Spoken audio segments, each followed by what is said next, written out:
Folks, welcome back to another episode of the Thomas Take Sports Podcast. Bills Mafia members everywhere, you guys are going to enjoy this show. I'm Ryan Thomas. I'm joined by Scott Reed of 24/7 Buffalo Fandemonium. As Von Miller famously once said, Fandemonium with the F-A-N in Fandemonium. Scott Reed joining me. What's going on, Scott? Take two better than take what, five? Hey, man. Internet happens, Facebook happens. It's part of the real world, and unless you spend millions of dollars on equipment, you still can't guarantee yourself going to get a perfect stream. So I'm just glad to be here. Talk some Bills football. Disappointing loss this past week, but the up and up. Keep optimistic. We got a game coming up against a tough 7-1 Vikings. Yeah, that we do. We have a tough opponent coming up, 7-1, Minnesota, as you just mentioned. We also have a lot to discuss on tonight's show, Scott. This is one of these weeks that will live in infamy as a Buffalo Bills fan. I think yesterday, for me, was a day that I'll always remember, for better or for worse. Just take me through, to get things started here. Just take me through your thoughts on the last 24 hours or 48 hours as a Bills fan, 72 hours as a Bills fan, dating back to Sunday, Monday, now Tuesday. Give me a brief recap of your thoughts on the Jets game and obviously the story that's overhanging at One Bills Drive with Josh Allen and that UCL injury. I mean, to be honest with you, if you were to look at me in the beginning of the season and say the Bills were going to start off 6-2 with their first 8 games, I'd be happy with that. If you were to tell me that those 2 losses would be to division rivals, Miami Dolphins and New York Jets, I'd have laughed at you. Considering we beat the Ravens, the Titans, the Chiefs, I mean, I would not have thought that these would be the 2 teams that we would lose to. And yesterday or Sunday's loss, you're quickly reminded of all the things you were nervous about before the season even started. We addressed the run game. We brought in Shaq Lawson and Jordan Phillips. They should make our run defense a lot better. Milano and Edmonds have yet another year under their belts together where they can come together and create a dominating linebacker core. Josh Allen, God forbid. That's the one thing that we're thinking that can't happen for the Bills to make the Super Bowl run. And everything against the Jets that we didn't want to happen, happened. And so I reflect back to the Jaguar game last year. There's only one NFL team that's gone undefeated. That's the Miami Dolphins. You have bad games. Last year it was a Jaguars game. This year I hope it's the second half of this Green Bay Packer game and this Jets game. We just didn't show up. We didn't have any fire underneath our ass. I don't know where the spark was on defense. And it was just – I think that's why Bills fans are down at the end of the game and into the week is because we didn't see any fire, and we currently our flame is going out real quick, especially with the news of Josh Allen. It's just there's a lot to take from this week. Injuries, couple bad calls if you ask me, and just it didn't help that Miami Dolphins and the Patriots won as well. So it's a tough week. It's a tough week indeed, and to add on to what you were just saying, what you just hinted at, couple of bad calls, a lot of no calls for that matter. How about that? How about some no calls with some of the tail end plays of the game? In particular, the last play of the game I thought was egregious that something wasn't called on that play. I don't know what the true definition is anymore of a catch in the National Football League. I don't know what the definition of defensive pass interference. I don't know the definition of offensive pass interference. I don't know anything with how inconsistent the NFL is in regards to anything and everything. But what I do know is yesterday morning, I knocked on the door / sent a text, said, hey, are you hearing what I'm hearing on this UCL injury? And it appears as if we are now in the realization that this is a UCL injury for Josh Allen. Yep. So to kind of get your take on this, Josh Allen's injury and where do the Bills go from here? Last night I did my show and you tuned in, which I greatly appreciate. You were giving me some awesome comments. I want your take on, if Josh Allen is hurt or is as hurt as we fear he could be, what are your thoughts on him playing through this injury or not playing through this injury, given the severity of the injury and given the state of our season right now as we're trying to bounce back from that loss against the New York Jets. I'm telling you what, he took the same injury he had 4 years ago in 2018 there, Ryan, and he took a month off. It took him 4 weeks to recover.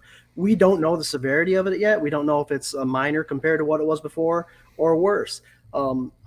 After hearing about this injury, I spoke with my brother on the K-Gun. Well, we weren't on the K-Gun report, but for 24/7 Buff FANDEMONIUM, and I was like, I wonder how if that 69-yard pass in the air following that injury, how that helped, if at all.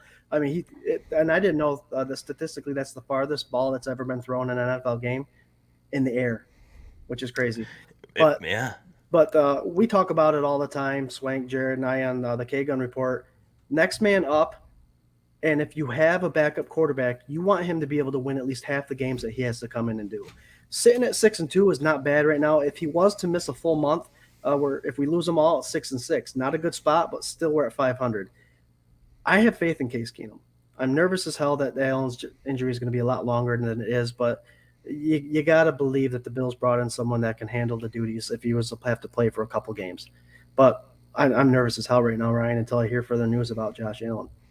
And you know what has me nervous is a few things, and I want to just articulate this as best as I can without my frustration, because yesterday was a little bit of a frustrating day for RT. And yes, I'm not Adam Schefter verified. I'm not Chris Mortensen verified. I'm not Jim Rome.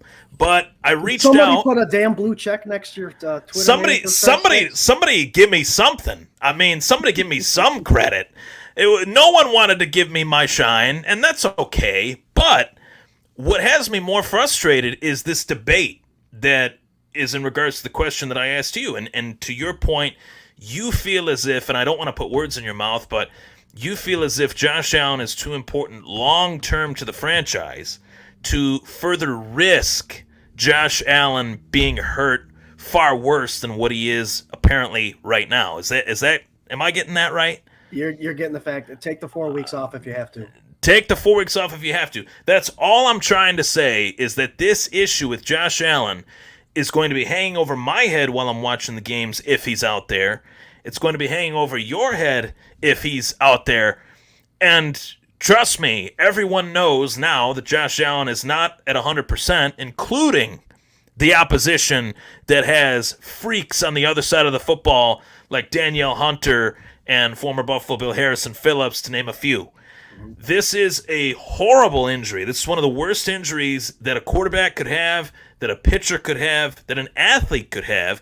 And I remind Bills Mafia, you're tuning in to the K-Gun Report that is normally brought to you by 24/7 Buffalo FANDEMONIUM. It's hosted by yours truly, Ryan Thomas of the Thomas Take Sports Podcast tonight. And I tell you guys that because 24/7 Buffalo FANDEMONIUM has had me as a part of their shows for the last year. And what's one thing that we've talked about for over a year in terms of this Buffalo Bills team? What has brought them back to the relevancy that they have had the last 5 years? It's not Sean McDermott. God love him. It's not Brandon Beane. God love him. It's Joshua Patrick Allen. Nobody else. I don't want to risk this massive investment of our superstar quarterback for the sake of a schedule, mind you, that does feature the 7-1 Minnesota Vikings, that their best win is against a Miami Dolphins team that, yeah, they're putting up yards, they're putting up numbers, but they're suspect. They're 1 injury away again, a quarterback that is known to get hurt, for their season being up in smoke, just like ours potentially could be, depending on how long this injury is. We have the Cleveland Browns with Jacoby Brissett. We have the Detroit Lions in Detroit on Thanksgiving.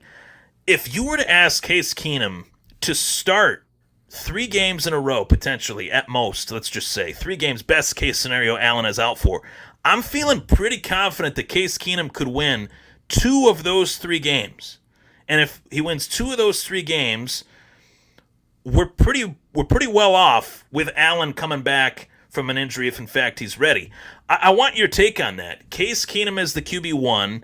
You're feeling pretty confident that if this were to happen, if Allen were to be out, Case Keenum can get it done. But how does this offense potentially change going from Josh Allen to Case Keenum. I think there's ways that it can change for the better. I want your thoughts on that. I think there's a lot of things that we potentially can see. I mentioned I was talking to you earlier before the show started. It's time for Ken Dorsey to prove that he's an efficient, effective offensive coordinator. We talked all the time about how Dable rode the coattails of Josh Allen all this time to make him look as good as he was. Dorsey, you need to call an offense now that does not have a Josh Allen. Case Keenum wins games. He's taken teams to the playoffs. He's got rapport with Stephon Diggs. If you're right, Ryan. If he wins 2 out of 3 games, we're sitting at 8-3, right? Right. So he can win games. He's got a lot more toys than he ever has before in Diggs, Davis, Knox, Naheem Hines, Singletary, James Cook, to name a few, actually to name all of them. He should be able to thrive in this offense. But like I said, if Ken Dorsey can pick an offensive scheme that actually utilizes these 2 running backs, James Cook and Naheem Hines, that we've used all this draft capital and all that stuff on, and last week they only got 4 touches. I don't get it. What are they trying? What are they hiding from us or hiding from the NFL that they're afraid to show why we actually invested in these guys? I'm not sure, but I think he's going to be forced now to have to use the tight end, the running backs, throw some screens in there, get Isaiah McKenzie more involved, and it's all on Ken Dorsey right now. I think Case Keenum has the ability to perform well. He's a drop back, throw the ball kind of guy. He's not going to scramble like Josh Allen. We all know he's nothing like Josh Allen. So it'll be interesting. I have faith in him, but I gotta have faith in Dorsey calling the correct offense for him. I think he can be effective. I think he can too, and I think if you look at the track record, we can judge a player really well off of doing that. Whether he's good, whether he's bad, whether he's great. Case Keenum has, at every single point, every single pit stop in his career, he started multiple games for the teams that he's played for. And there's been some years where he's played very, very well. There's been other years where he's been fair, and then there's been other years where he's been so-so. It is the tagline, for the lack of a better term, is a journeyman. He is a journeyman quarterback, but you show me a journeyman quarterback that can have a sustainable career in the National Football League, I'll take that over a guy that is a first-round flame-out bust. Case Keenum has had a career, whether it's a starting franchise quarterback career, that's another conversation. But Case Keenum has been a very good backup bridge starter over the course of his career. Now, this is not the situation. I'm not going to sugarcoat it at all. This is a horrible situation in terms of, going from Josh Allen to Case Keenum. Athletically, they're not even in the same stratosphere. And who is in terms of athletically compared to Josh Allen? But I feel really confident if I'm looking at the schedule just these next 3 weeks. As I said, Minnesota, Cleveland, and Detroit. I feel really good about their chances. And I will say, with Case Keenum as the QB1, Scott, I think it's going to force this team to finally, for the love of all that's holy, establish some sort of a run game. Nothing has pissed me off more than Brian Dable's inability to start a run game, as well as, unfortunately, Ken Dorsey. And I love Ken Dorsey. I think he's a fresh breath of air for a quarterback like Josh Allen, but we still haven't seen that run game. We're still looking at stat sheets that have Devin Singletary with 8 carries. Yep. You talked about the fact that they've gone out and they've invested capital, trades, draft picks sent, in a trade for a Naheem Hines, albeit a late rounder, but still, they've invested in this position. Why not let that reciprocate itself? It's been very frustrating. From the state of the Buffalo Bills run game, who is the guy that you feel out of those 3, between Hines, Singletary, and James Cook, that you feel the Bills should just give them the keys to the run game a little bit more than they have? I'm going to stick by Devin Singletary. I mean, 4.5 yards a carry still. He does have glimpses of having the breakout play, the big play, which is a 20-yard run or more. It's him. They just have to dial in the correct run plays. Too often you get predictable with those inside runs, those inside quick counters. That's not Devin Singletary. He's a guy that likes to work in space, so I think they need to figure out offensively how to use Singletary. Naheem Hines and James Cook, they're a nice added feature for the outside zone runs and the sweeps and the stretches, But you brought them in to catch the ball. They have to have some screens in their offense. I'm telling you, I told you this earlier, Ryan. What I'm seeing, and what the Jets did the whole game, and what Green Bay did in the second half is they put their number one on Gabe Davis and they bracketed per se Stephon Diggs in the sense double teaming him. When you have a running game and such good run blockers in the pass game, I'll give them that. But if the defense knows that wide receiver, that running back, if he doesn't go outside the box, he's blocking, they don't have to worry about him. So they can drop more people back in the zone, cover the tight end, cover the slant routes, and all that stuff. They need to be able to utilize these running backs and have them drop into a screen, a slip screen, a slot screen, whatever it is. They need to utilize them. I think Cook and Naheem Hines are perfect for that. If you're going to run the ball, you have to give Devin Singletary 15-plus touches, and you'll see an 85-yard gain with a couple big runs. Right. I completely agree. That I don't know what's more frustrating for me. It's like a never-ending battle, unfortunately. What's more frustrating, the lack of a run game or the fact that Bills Mafia, that I love near and dear, they're near and dear to both of our hearts, but they hate Devin Singletary. I don't get it. I can't wrap my head around it. It was like they were calling for his job last offseason. He proved him wrong. Calling for his job this offseason. Oh, we drafted a running back. He's going to be taking Devin Singletary's reps. Well, he hasn't. And I don't know if that's indicative of how James Cook is not ready in terms of, the Bills not feeling like he's quite ready to take those reps, or if Devin Singletary is just that guy. And I think it's a little bit of both, actually. I think Devin Singletary has set himself apart as the RB1 of this team. I think Naheem Hines offers a whole lot, which is why you go out and trade for a guy like that, if in fact you can. And I want to see what you want to see. I want to see these guys in space. I want to see these guys given the opportunity to make plays, to take the pressure off of Allen, which is what it should have done, as well as take the pressure off of a veteran quarterback that is now possibly going to be starting a multitude of weeks that he didn't anticipate starting. No one anticipated this happening. I think this was the worst case scenario for the Bills. Hopefully, Worst case, no pun intended, huh? Worst case, no pun intended. See? Yeah. I like that pun, just not in terms of what we're talking about, right? Right. But honestly, Scott, going back to what we saw against the New York Jets, what we hated to see against the New York Jets, the lack of a run game, and maybe, just maybe, what's more concerning than the status of Josh Allen's potential week-to-week long-term injury is this run defense. Michael Carter and James Robinson gashed this Buffalo Bills run defense, wore us down, played us like a fiddle. I mean, that drive that put them on their own 5 with a beautiful punt by Sam Martin, who's only had a handful of punts all season long. He was pretty active, unfortunately, against the Jets in this game. Punts them inside, pins them inside their own 5, and not Zach Wilson. James Robinson and Michael Carter run it all the way down the field, just like body punches in a heavyweight boxing fight. What did you see in terms of this run defense that concerned you in this Jets game this past Sunday? And how can it be fixed? I saw 14 tackles by Tremaine Edmonds, and not one of them was a tackle for loss, and not one of them was a tackle within 2 yards. He misses Milano, and I think we understand as Bills fans how important Milano does, how big of a role he does play in this defense. He's that guy that splits the gap and gets these tackles in the backfield. He's the guy that can control the edge so these guys can't get to the edge. And it reminded me of last year in the run game, and the common denominator is Tremaine Edmonds. We advocate for him so much on the show, and I know you do too, but it did not look good for him. He was catching linemen 5 yards downfield, not making any plays. We brought in Shaq Lawson and Jordan Phillips because they were such a good run defensive players in 2018. Where are they?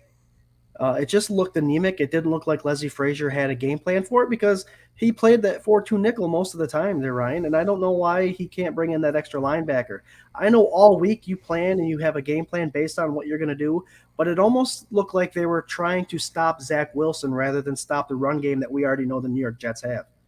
So I think the game plan was thrown off. I mean, You have to make Zach Wilson, the guy that threw 3 interceptions a week before, you have to make him make plays. I don't think he can make plays, and you made it easy on him. You let him off the hook. That defense has got some work to do, especially if they're going to continue to have injuries. And God, pray that Milano comes back, because he is a big part of that run defense, and we need him back. Tremaine Edmonds needs him back. I think Matt Milano not being out there is the biggest one for sure in terms of how that impacted this game.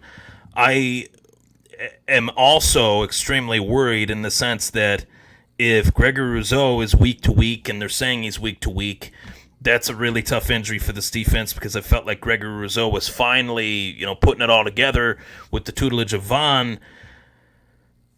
On a positive note, okay, to talk positively about what we saw from the D-line, Von Miller played and has played great all season long, but it's like Von Miller was the only guy on this defense that could create any sort of a spark.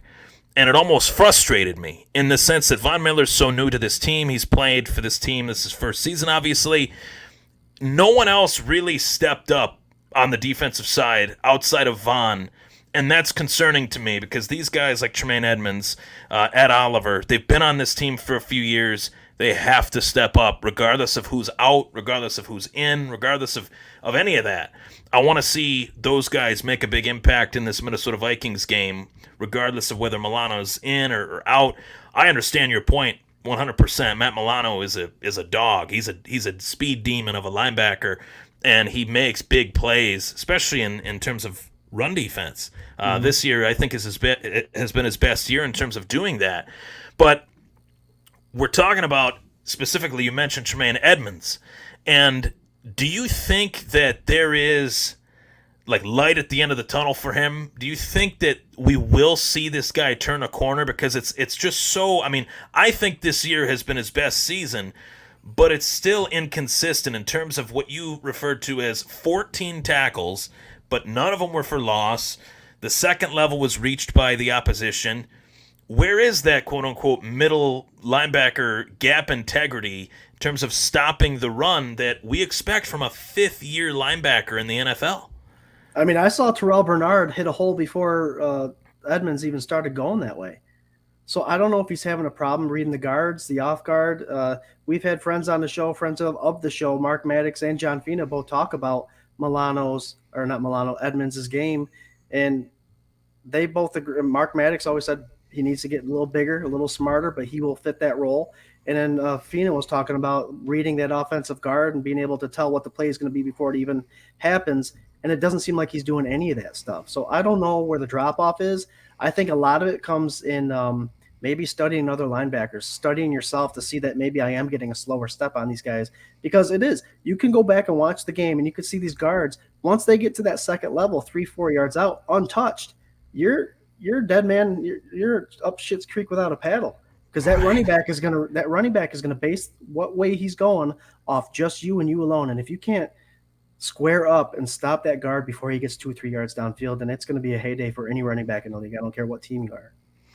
It's always been an issue for me with Edmonds in terms of his instincts. And if you're talking about what he should do next in terms of studying other linebackers, I think that is essential to his improvement, whether it's this season or just in general, whether he's playing, and I'm not saying Tremaine Edmonds is going anywhere, I don't want to say that, but whether he's playing, no matter where he's playing, whether it's Buffalo or somewhere else, I think he'll be playing in Buffalo for a long time. But in order for him to get better, Brian Urlacher, Ray Lewis, London Fletcher, dudes that had the instincts. London Fletcher had every physical disadvantage that the game could offer, but it didn't matter because he was one of the smartest SOBs that's ever played linebacker. Brian Urlacher, obviously physically gifted, but he was the leader of that defense for many years. And then I don't even have to get into Ray Lewis. Ray Lewis checked off every single box that you would want in a linebacker. I'm not saying Tremaine Edmonds can be those guys. Athletically, though, he's got gifts that those guys didn't even have. And it's so frustrating to see him make these mistakes out on the field when he's got the wingspan, he's got the speed, he obviously has the tackling ability. I just don't think he has the instincts as of right now in terms of with or without Matt Milano. With Milano, he's a better player. He's a good player. But without Milano, he was a little bit exposed. So that was pretty frustrating to say the least. You Getting know to what some Edmonds can comments also here. do? What's that? He can also get an interception and fall to the ground with it, and still the refs being able to call a catch for the other team. Watch that replay. He puts the ball in his right arm as he's falling to the ground, and Yeah. they still gave the Jets that ball on that fourth down interception. That's one of the many calls I thought they missed. And Ryan, I got a question for you before we get on to the next That's topic. that.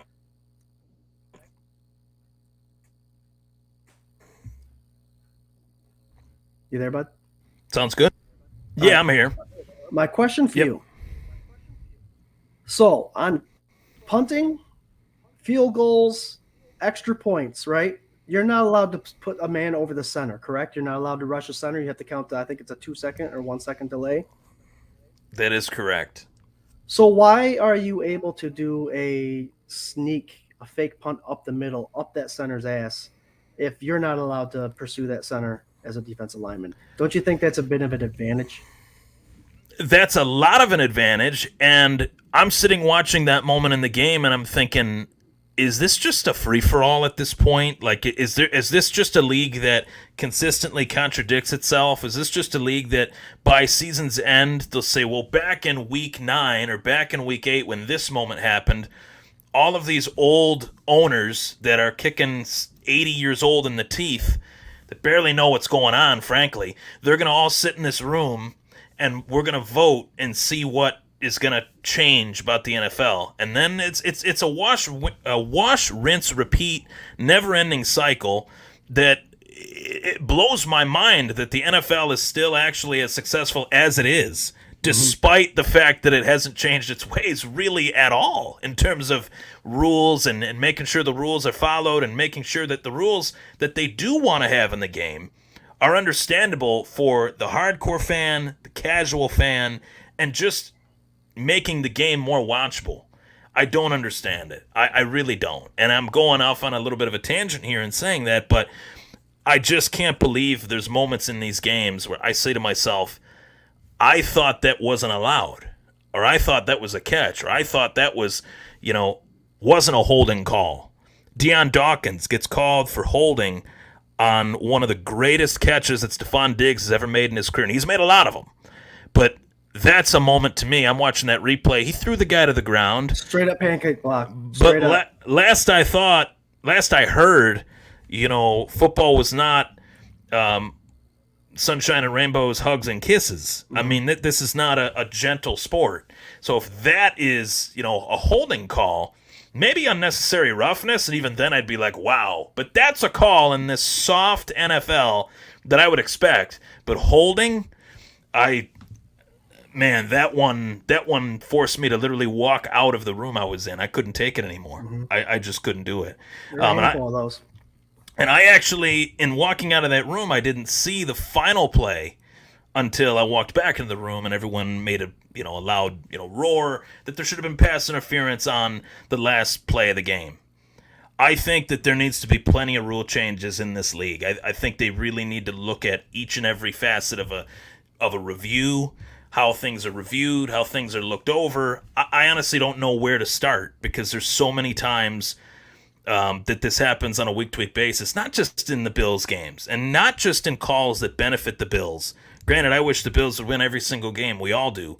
But watching games even on prime time, there's moments that I'm just like, what is going on? There's no consistency whatsoever. Very frustrating. Well, I'm a firm believer that it's all in who's throwing the ball. I mean, we saw this week Brady and Mahomes both get pass interference calls at the end of the game to put their offense at the goal line to finish the game off. So it's just one of those things. New York is in the ears of these guys constantly. So why can't New York say that was big time pass interference, guys? You don't even have to call. You don't even have to do a review. You didn't turn your head. You face guard. I mean, this was script note to note of what a pass interference is, and they didn't even call it. Not even. It drove me nuts. And then so now Sauce Gardner's walking around like he's a stud. Dude, you almost cost your team. You should have just cost your team the game by that dumb penalty, and it wasn't called. And the commentary team, Ian Eagle, and I believe it was Charles Davis, Was it Charles Davis? My memory serves me right. I think Yeah. so. Um, they're talking about how Sauce was draped over Stephon Diggs, like it was just this beautiful, elaborate plan that he was gonna attack Stephon Diggs in this way, and it would be great coverage.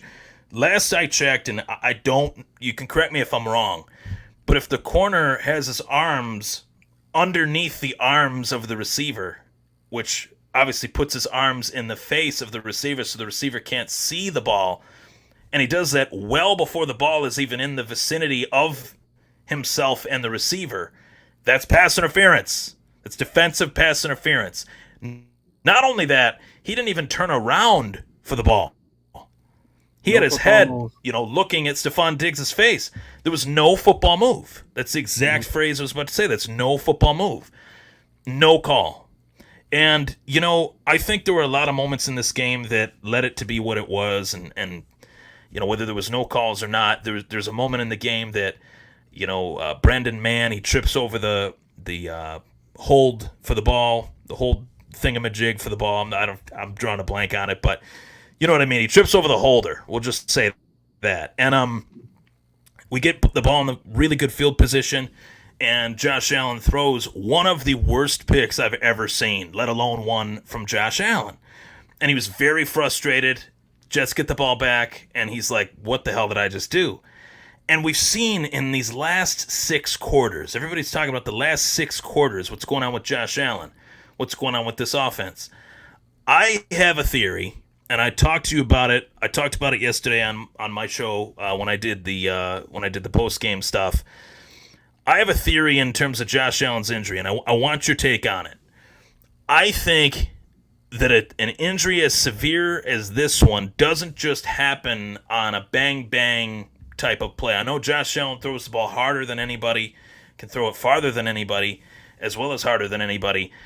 I think Josh Allen had a maybe bump and bruise, so to speak. Maybe he was playing sore. Maybe he was playing a little bit banged up, as they all do. And this injury might have actually been in the process of beginning, and that moment in that game, the second to last play of the game, was what accentuated the injury. And maybe that's why we saw just these really odd, I would say lazy throws from Josh Allen. Like throws that he would never make these terrible decisions. Mm-hmm. I'm obviously speculating here. I don't know this for certain. So before, people disagree with me, all I'm saying is I think that potentially this injury was in another moment in this game that we might have missed. What are your thoughts on that? I mean, the more I hear it, the more I kind of agree. I mean, it seems like something is up. I'd have to look back to see if he took a hit, if he landed on his shoulder, if he landed on his elbow, something. Because, like I mentioned earlier, he did suffer the same injury in 2018. Maybe winging the ball, throwing the ball 50 times a game, and not having a running game is finally starting to wear on his arm. Right. Who knows? Because you pointed out a couple bad throws and the interceptions. The second one, the Sauce Gardner, it was to no one. There was no one in that area. So I don't know if it was a bad pattern by Shakir or Diggs, but something's up. And he also missed Naheem Hines going deep at the circle route. He missed Diggs going deep. And the Diggs one was underthrown, and the Naheem Hines looked like he tried to overdo it. So I don't know what's going on with him. I don't know if there was something lingering before, but it sure as hell seems like it the more you talk about it and the more you realize he's kind of been off these last 6 quarters. Right. And, there was a moment in the game against the Jets where they thought he was in. I thought he was in, frankly, in terms of rushing touchdown. And he did kind of land on his right elbow as he was about to get into the end zone. So I don't want to make it sound like I'm a conspiracy theorist, but just in terms of what we've seen from Josh Allen these last 4 or 5 years, consistency and getting more accurate, it's just so odd to me how all of a sudden he became less accurate in a 6-quarter span and was making throws that he never made before. To me, it just reeks of maybe this guy's been banged up, maybe there's some wear and tear that eventually just, combusted. And this is the thing. We still don't know the severity of this injury, but there was a comment by we've had so many comments on this show. I really appreciate, Scott and I both I can speak for Scott on this one too. We both appreciate the comments. Love it. There was a comment that Rob Mullen said. He fired off a lot of good ones. For the fact that they aren't reporting what they know, the news is likely bad. And they're getting second opinions to warrant him playing at all for the rest of 2022. I like that thought of, if they're not reporting what they know, the news is not good. Usually teams are quick to say, well, this is the injury, this is what's going on, he's out for this amount of time. They give an accurate timetable, and that player is out for that timetable, and then he comes back. I think Josh Allen wants to be out there. I know Josh Allen wants to be out there. Josh Allen's a damn warrior. But at the same time, he's 26 years old. He's got his whole career ahead of him. Hundreds of millions of dollars in waiting. And I think the Bills really have to play this one safe. And I think they are, in terms of finding out how much information they can, as much information as they can, I should say, in terms of this injury. What do you say to Rob's comment in terms of the fact that they aren't reporting what they know, the news is likely bad, and they're getting second opinions to warrant him playing at all for the rest of 2022? I mean, that's a great point. It really is. Me being in the health field and understanding tendonitis, I was a QB back in the day. I threw the ball way more than I should have without warming up, so I have some pretty bad tendonitis as it is. Even when I throw the ball, my little guy outside, it acts up. What happens with these kind of injuries, any ligaments, tendons, any of that stuff, there's a swelling process. And if the sheath around the tendon and all that stuff swell up, sometimes it's hard to read or get an accurate MRI. You can't find tears. You can't find this kind of stuff. So I am going to be the devil's advocate. I am going to say he's going to ice it, keep it raised. We'll get some images maybe Wednesday or Thursday, figure out what's going on to see. Maybe when the swelling's all done, you'll figure out more and get a better story of what's actually happening. That's what I'm praying is happening. But potentially this could be a second opinion thing. And yeah, very, very similar. That was just what I was about to say in terms of getting a second opinion. Very similar to, what Trey White suffered through, what Micah Hyde suffered through, what Jordan Poyer has had to deal with on or off. That dude's a beast. That dude's played through tons of injuries over the course of his career, and he deserves a lot of credit for doing that for this team. But in terms of how I'm feeling, moving forward, today we were supposed to get news. We were supposed to get something. That's what I had read, and that's what was being reported by everybody in the local scene, that Sean McDermott was going to say something in regards to this. That happened a little bit more yesterday than it did today. A lot more yesterday than it did today. So Chris Mortensen reported it's a UCL injury. They're going to give it some testing. To your point, maybe they did the testing and it was inconclusive, so they didn't want to give false information and then backtrack and then correct themselves. So they're taking another day upon today, Wednesday, maybe Thursday, to state the facts on what they know and give an accurate timetable as far as when Allen will be back. I think, Scott, maybe they'll say he's out 5 to 6 weeks, worst case scenario, but they'll still take it week to week to where we got these next 3 games that I think are winnable with Case Keenum or with Josh Allen. 3 games he's out, we're in good shape. If he's out for only 3 weeks, I'm feeling really good. I'm feeling actually really good about their chances this Sunday against Minnesota. They're pissed off that they lost to the Jets the way that they did. They're playing in front of the home fans. Case Keenum, I think, is going to try to prove a point. He knows that, I'm listening to Chris Brown and Steve Tasker, and they're talking about how Case Keenum is no Josh Allen. Case Keenum's been in this league for a bit. He wants to prove that he's still got a little bit left in the tank. I like that storyline, so especially against his former team, the Minnesota Vikings, who he had his best years with. So that's some food for thought. What's your take on whether we do hear something or not tomorrow? What do you think the chances are for that? I'm pretty confident tomorrow we'll hear news because we're playing in Buffalo, thank goodness. We don't have to travel. So it's not like the Bills have to get on a plane on Friday and take off to Minnesota. So it's a good thing it's a home game.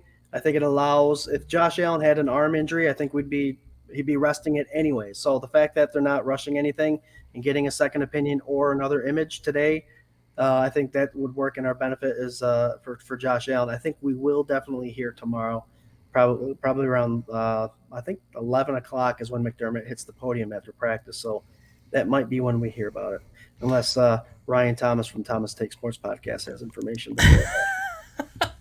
I might have to reach out to the same mystery person.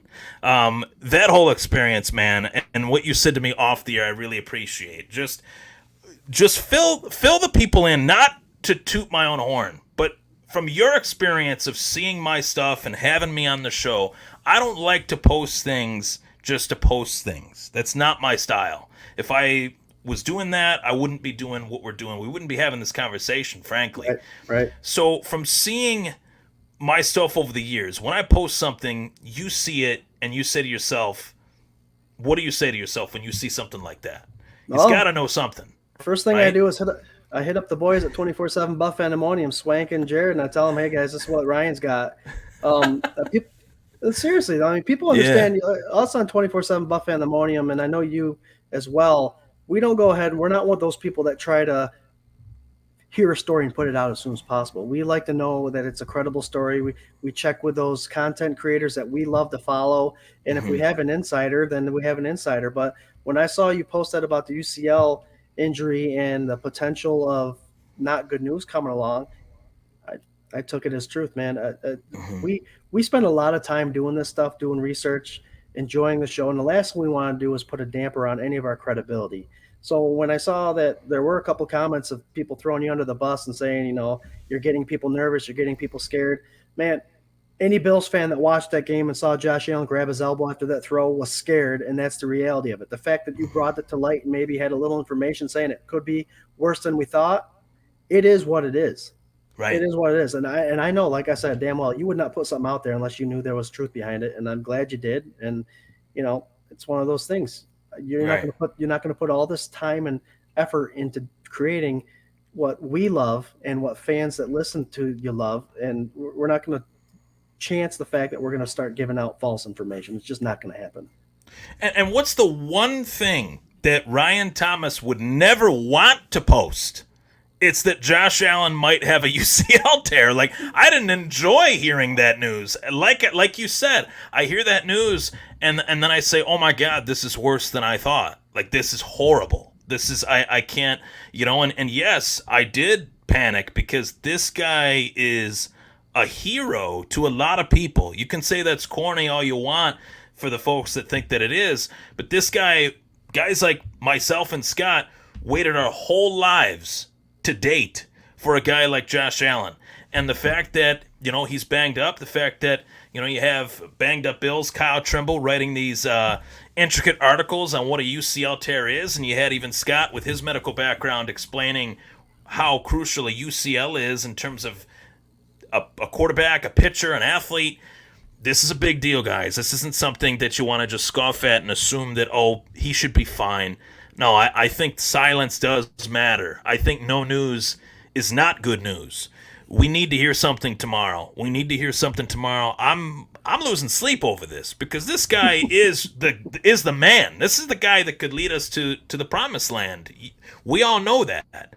So the chances of that change drastically if he is out for the feared 5 to 6 weeks. God willing that this is 3 weeks, right? God willing.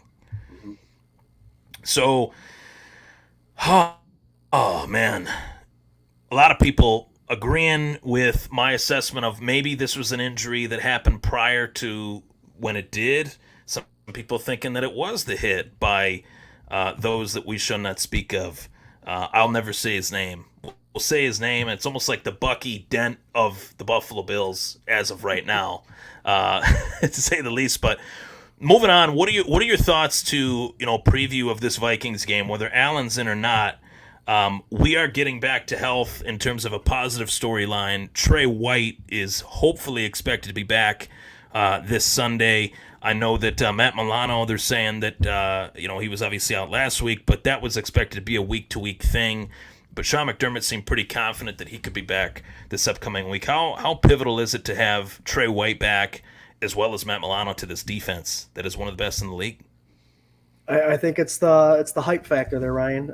Like I said earlier in the show, it seemed like they were lacking a little bit of motivation, a little hype, a little excitement. And we all know Matt Milano brings that, and we all know we miss Trey White dancing on the sideline. So I think with these young guys like a Kyer Elam, even Jaquan Johnson and Hamlin getting their starting their snaps, they are so focused on not messing up sometimes and just playing their game that they're not bouncing around getting everybody else hyped. Our veterans that are out there that play the game, that do things second nature, they need to be in the ears, even if it's over exaggerated and kind of um, um, theatrical. Get these guys pumped up. We need a spark on defense. And I think those, if Milano, Trey White comes back, I'm not sure what's happening with Poyer, but I think it'll be the spark we need to. They have to show up against this Minnesota offense. This Minnesota offense could be very dangerous. Yeah, and you have Justin Jefferson, who's one of the best receivers I've ever seen, frankly. You have Dalvin Cook, who is the cog in that lineup. Everybody knows about him.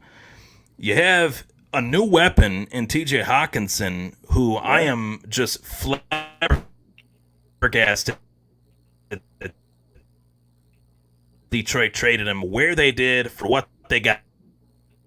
For Detroit's fan base, I feel so bad for you. I really do. Like I'm hoping at some point your team starts to use your head and starts to use their heads, I should say, and stops throwing puts in a the good towel. team together. But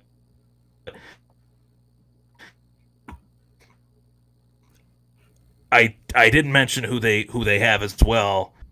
You with me there? You're bouncing around a little bit, my friend. Hold on. Bouncing around. Yep. I think I got you. There you go. We're back. We're back. We good now? Okay, we're back. We're back. So I mentioned all those names, and then I said, but you got Kirk Cousins at quarterback. What are your thoughts on Kirk Cousins as a QB of the Vikings? I'll tell you what, it's a good comparison to the quarterback that was in Minnesota a little while ago throwing to Diggs. I think Kirk Cousins is a Case Keenum kind of guy. He can perform well, take you to the playoffs, and then he can throw 3 interceptions and just get sacked and look indecisive. So it all depends on what kind of Kirk Cousins we see. But right now they're 7-1, man. They're rolling high, they're running high. Dalvin Cook is a weapon. I don't care if he's getting older.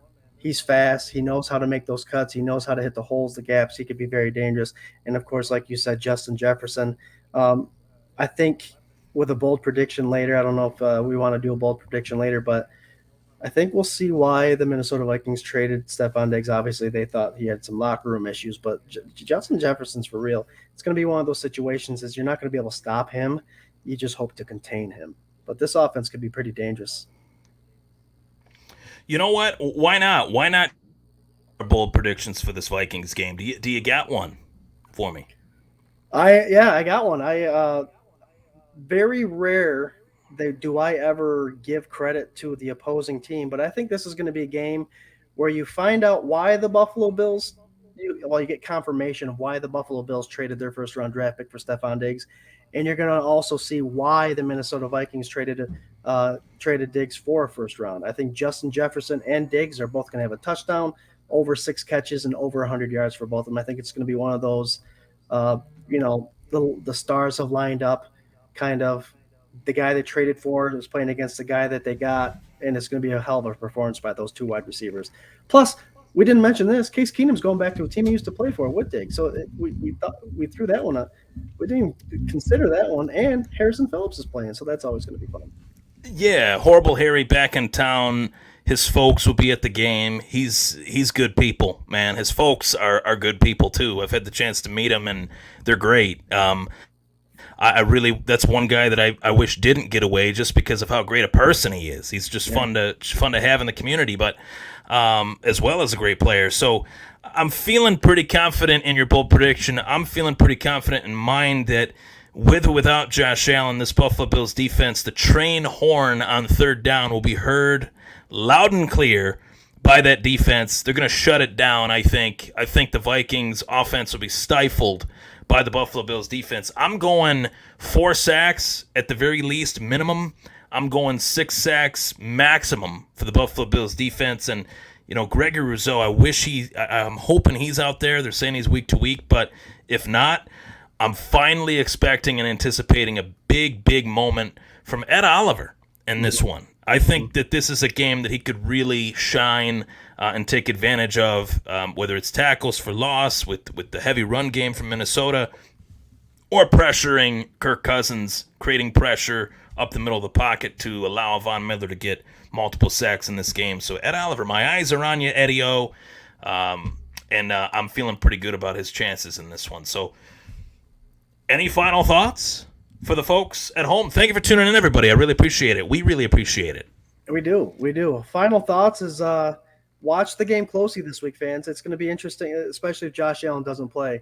I think it's time that the Buffalo Bills start utilizing and show us why they invested in these two running backs, in Nyheim Hines and James Cook. We know Singletary does what he does, but you brought these two guys in specifically to do a specific thing.